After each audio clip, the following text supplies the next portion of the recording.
Hello and welcome to प्रिय बंधु media. आप सबको स्वागत करते हुए मैं शुद्धशील।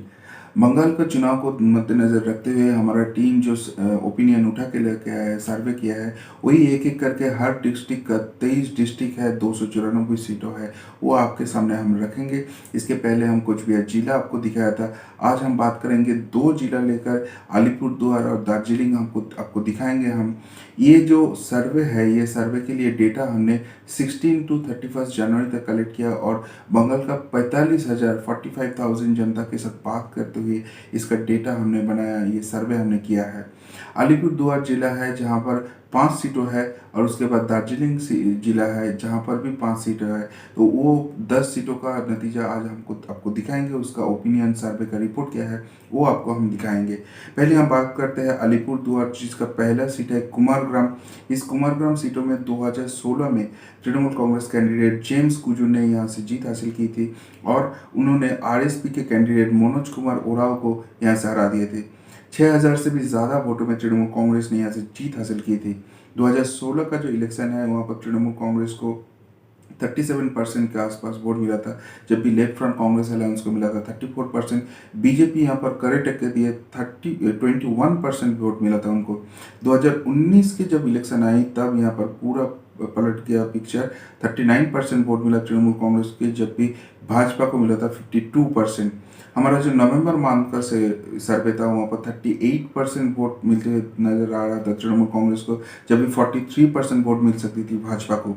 हमारा अभी जो जनवरी का सर्वे है वहाँ पर दिखा रहा है 41% वोट मिल सकता है तृणमूल कांग्रेस को, और 46% वोट जा सकता है भाजपा के खाते में। उसके मतलब ये सीट से भाजपा भारी जन बहुमत से विजय हो सकता है। इसके बाद हम बात करेंगे कालचिनी सीट लेकर, जहां पर तृणमूल कांग्रेस कैंडिडेट था 2016 में विल्सन चपरामारी, और उन्होंने बीजेपी कैंडिडेट बीसर लामा को हरा दिया था। लेकिन ये जो कंटेस्ट था वो बहुत ही करीबी थी। 1,500 के आजू बाजू के वोट में यहाँ पर उनको जीत हासिल हुई थी। कालचिनी में 2016 में तृणमूल कांग्रेस को 34.99% वोट मिला था, जबकि भाजपा को मिला था 34.14%, और यहाँ पर लेफ्ट फ्रंट और कांग्रेस बहुत पीछे थे। 2019 में यहाँ पर बीजेपी ने बहुत अच्छे प्रदर्शन किया। तृणमूल कांग्रेस को 33% के ज़्यादा वोट मिला, जबकि भाजपा के खाते में गया 58%। हमारा जो नवंबर का सर्वे था वहाँ पर दिखा रहा था कि यहाँ पर क्लोज फाइट हो सकता है तृणमूल कांग्रेस और भाजपा के बीच। 33% वोट मिल सकते हैं तृणमूल कांग्रेस और भाजपा के खाते में जा सकते हैं 38%। जबकि हमारा जनवरी का सर्वे दिखा रहा है कि यहाँ पर भाजपा और भी अच्छे कर रहा है, 46% के आजू बाजू में उनका वोट हो सकता है, और तृणमूल कांग्रेस का वोट बस 35% तक ही जा सकता है। इसके मतलब ये कालचिनी सीट जो है यहाँ पर भी भाजपा का विन हो सकता है। इनके बड़े रीज़न है, जो यहाँ का तृणमूल का एमएलए था विल्सन चंप्रमारी, उन्होंने पार्टी बदल लिया और उन्होंने भाजपा ज्वाइन कर लिया।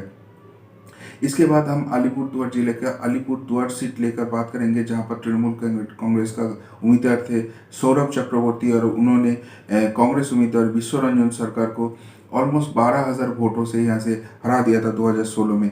2016 में तृणमूल कांग्रेस के खाते में गए थे 44% वोट, जब भी यहाँ पर कांग्रेस के खाते में गए थे 38% वोट। यहाँ पर लेफ्ट फ्रंट और कांग्रेस के अलायंस नहीं हुआ था, अगर होता तो शायद दूसरे रिजल्ट आ सकते थे।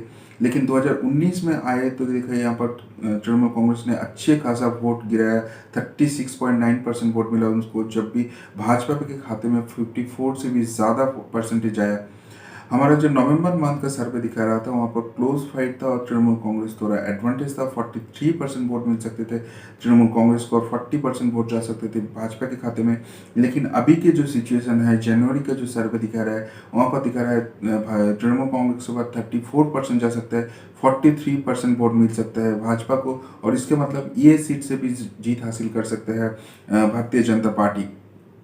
इसके बाद हम बात करेंगे फालकाटा सीट लेकर, जहां पर तृणमूल कांग्रेस का कैंडिडेट 2016 में था अनिल अधिकारी, और उन्होंने सीपीएम कैंडिडेट क्षितिज चंद्र रॉय को हरा दिया था।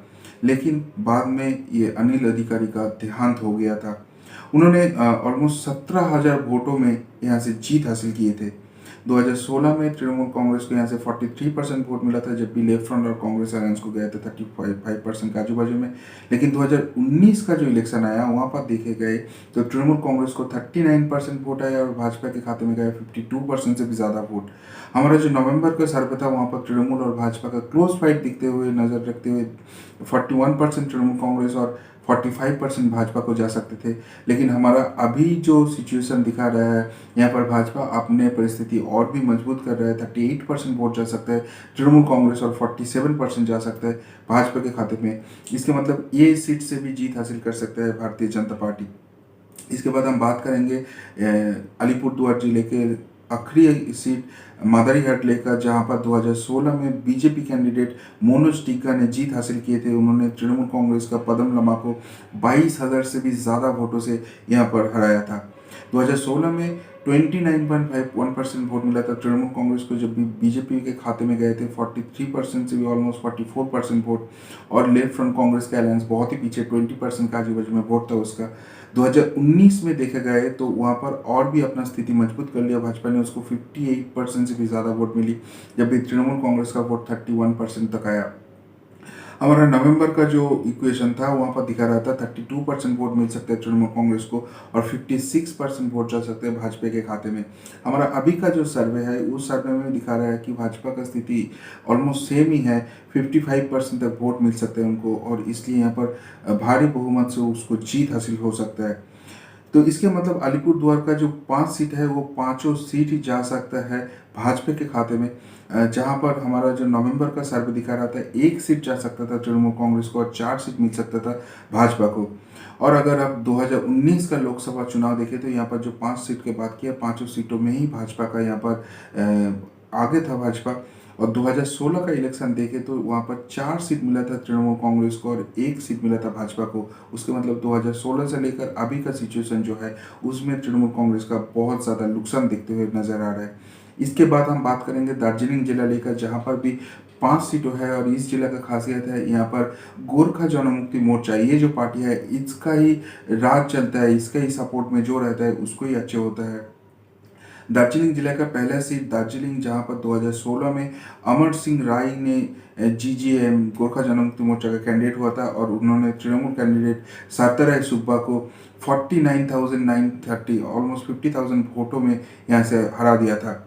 लेकिन यहाँ पर बाद में अमर सिंह को तृणमूल कांग्रेस ने लोकसभा में कैंडिडेट किया, इसलिए उसने यहाँ से अपना त्याग दे दिया और यहाँ पर बाई इलेक्शन हुआ। उस बाई इलेक्शन में बीजेपी कैंडिडेट नीरज तमंग चिम्मा उन्होंने जीत हासिल कर लिया और उन्होंने विनय तमांग जो तृणमूल का सपोर्टेड इंडिपेंडेंट कैंडिडेट था उनको हरा दिया था। दार्जिलिंग जिले में 2016 में तृणमूल कांग्रेस को 28% वोट मिला था, जबकि गोरखा को मिला था 59% वोट। यहाँ पर बीजेपी लेफ्ट या कांग्रेस ने कोई कैंडिडेट नहीं दिया था। बट 2019 में इनका सपोर्ट, गोरखा का सपोर्ट बीजेपी के साथ था और उन्होंने कमाल कर दिया, 73% ऑलमोस्ट वोट उनको मिला था। बहुत पीछे था यहाँ पर तृणमूल कांग्रेस। लेकिन उसके बाद सिचुएशन चेंज हुआ और गोरखा का सपोर्ट, अभी विमल गुरुंग का सपोर्ट ममता बनर्जी के साथ है और इसलिए हमारा जो इलेक्शन, हमारा जो सर्वे है वो दिखा रहा है 54% तक वोट जा सकता है। ये हमारा नवंबर का सर्वे है तृणमूल के खाते में और 37% वोट जा सकते हैं बीजेपी के खाते में। लेकिन हमारा जो अभी का सिचुएशन दिखा रहा है, विमल गुरुंग आने के बाद वहाँ पर बहुत सारे कंट्रोवर्सी हो रहा है और इसलिए 45% वोट जा सकता है तृणमूल के खाते में, 39% वोट जा सकते हैं भाजपा के खाते में, जब भी आदर्श को मिल सकता है 12%। इस आदर में से GNLF है जिसके साथ भाजपा का टाइप होगा और शायद ये GNLF कैंडिडेट को सपोर्ट करेगा यहाँ पर, तो यहाँ का इक्वेशन चेंज सकता है। लेकिन अभी का सिचुएशन के हिसाब से ये सीट जीतने के लिए तृणमूल कांग्रेस एडवांटेज है। इसके बाद हम बात करेंगे दार्जिलिंग जिले के दूसरे सीट काटसियांग को लेकर, जहां पर गोरखा जनमुक्ति मोर्चा का कैंडिडेट रोहित शर्मा ने जीत हासिल किए थे। उन्होंने तृणमूल कांग्रेस कैंडिडेट शांता छेत्री को ऑलमोस्ट 34,000 वोटों से हरा दिया था। ये शांता छेत्री को बाद में ममता बनर्जी में राज्यसभा का सांसद करके दिल्ली भेजी। करसिंग सीटों में 2016 में तृणमूल कांग्रेस को 32% का आजू बाजू में वोट मिला था, जबकि गोरखा को 53% वोट मिला था और ये गोरखा का सपोर्ट 2019 में भाजपा के साथ था, तो वहाँ पर भी बहुत पीछे था तृणमूल कांग्रेस, 72% वोट मिला भाजपा को। हमारा नवंबर का जो सर्वे था यहाँ पर दिखा रहा था 47% वोट मिल सकता है तृणमूल कांग्रेस को, जबकि 40% वोट जा सकता है बीजेपी के खाते में। लेकिन अभी का जो सिचुएशन है वहाँ पर दिख रहा है ये जो फाइट है ये और भी क्लोज हो रहा है। 43% वोट मिल सकता है तृणमूल कांग्रेस और 37% वोट मिल सकते हैं भाजपा, जबकि 13% जा सकता है आदर्श के खाते में, जिसमें ज़्यादातर वोट रहेगा जीएनएलएफ के खाते में। तो इसके मतलब जीएनएलएफ के साथ टाइप होगा तो इस सीट में भी कमाल कर सकता है, कमल खिल सकता है इस सीट में भी। इसके बाद हम बात करेंगे माटीगौड़ा नक्सलबाड़ी सीट लेकर, जहां पर कांग्रेस का उम्मीदवार शंकर मालाकर उन्होंने 2016 में जीत हासिल की थी और उन्होंने टीएमसी कैंडिडेट अमर सिन्हा को 18,000 से भी ज़्यादा वोटों से यहाँ से हरा दी थी। 2016 में यहाँ पर तृणमूल कांग्रेस को 32% वोट मिला, जबकि लेफ्ट फ्रंट कांग्रेस अलायंस को 41% के आजू बाजू में वोट मिला था। लेकिन 2019 में आके यहाँ पर भाजपा को मिला 63% से भी ज़्यादा वोट, ऑलमोस्ट 64% वोट मिला था। बहुत अच्छे प्रदर्शन रहा उनका। लेकिन जो हमारा नवंबर का इक्वेशन था वहाँ पर दिखा रहा था यहाँ पर लेफ्ट फ्रंट कांग्रेस अलायंस बहुत ही आगे है, 37% मिल सकता है और उनके साथ कड़े टक्कर हो सकता है भाजपा का। लेकिन अभी जो हमारा सिचुएशन है यहाँ पर भी ये लेफ्ट फ्रंट कांग्रेस अलायंस और बीजेपी के बीच एक टक्कर दिख रहा है। तृणमूल भी यहाँ पर अच्छे फाइट देंगे, लेकिन 34% वोट लेके ये सीट से कमल खिल सकती है, ऐसी हमारा सर्वे में आया है। इसके बाद हम बात करेंगे सिलीगुड़ी सीट लेकर, जहां पर सीपीएम का कैंडिडेट था अशोक भट्टाचार्य, जो बंगाल में लेफ्ट फ्रंट के ज़माने में उनका अच्छे खासा मिनिस्टर था, बहुत ही हेवीवेट मिनिस्टर था। और उनके एगेंस्ट बाईचुंग भूटिया को 2016 में कैंडिडेट किया था ममता बनर्जी ने, लेकिन बाईचुंग भूटिया यहाँ से हार गया और बाद में उन्होंने अपना खुद का पार्टी सिक्किम में खोल लिया। 14,000 से भी ज़्यादा वोटों से यहाँ पर अशोक भट्टाचार्य को जीत हासिल हुई थी। 2016 में यहाँ पर तृणमूल कांग्रेस को 38% वोट मिले, जबकि लेफ्ट फ्रंट कांग्रेस अलायंस को 46% के आसपास वोट मिला था।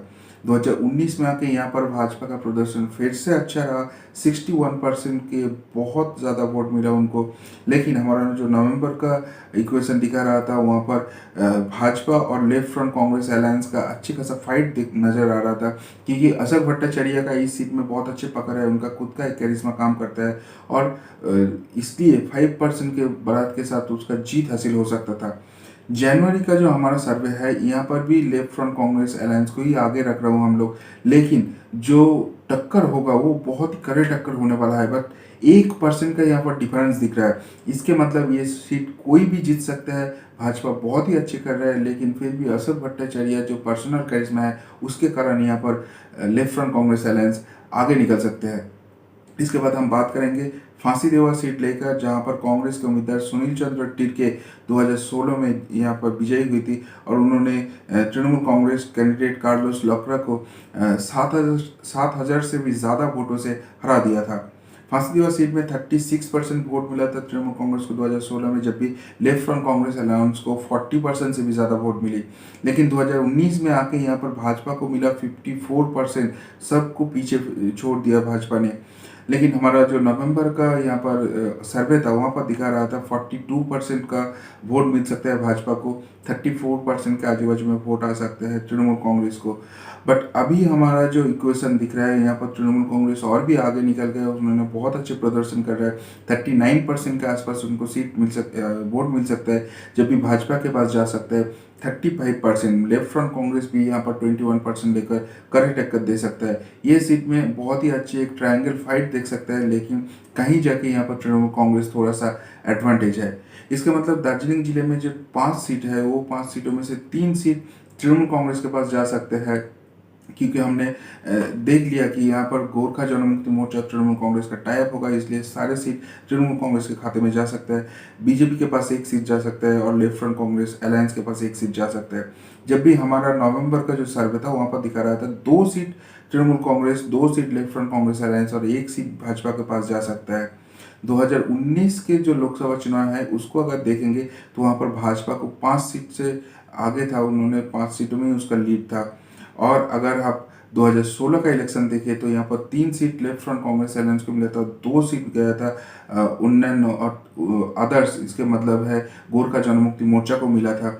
2016 में तृणमूल कांग्रेस या भाजपा का यहाँ पर खाता ही नहीं खोला था। अभी तक हमने आपको 19 सीटों को नतीजे दिखाया है, 19 सीटों का सर्वे दिखाया है, जहाँ से हमारा सर्वे दिखा रहा है 6 सीट जा सकते हैं तृणमूल कांग्रेस के पास, 12 सीट जा सकते हैं भाजपा के पास और 1 सीट मिल सकती है वाम front left front Congress alliance को।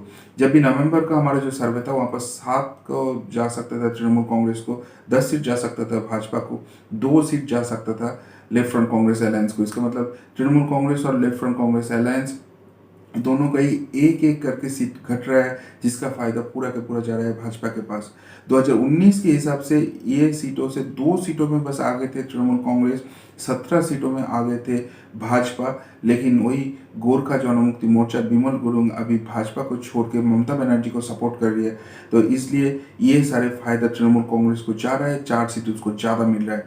2016 का इलेक्शन देखे तो ये 19 सीटों में से 12 seat Trinamool Congress, 1 Bhajpa, 4 left front Congress alliance और 2 आदर्श को मिले थे। तो दोस्त ये गया आज का ओपिनियन। हमारा सर्वे कैसे लग रहा है कमेंट करके ज़रूर बताना। जब अच्छे लगे तो एक लाइक करना और आपको जो दोस्त है उनके पास पहुंचने के लिए इसको शेयर करने मत भूलिए। आज के लिए इतना ही है, दूसरे एपिसोड लेके मैं जल्द वापस आ रहा हूँ। अभी के लिए नमस्कार।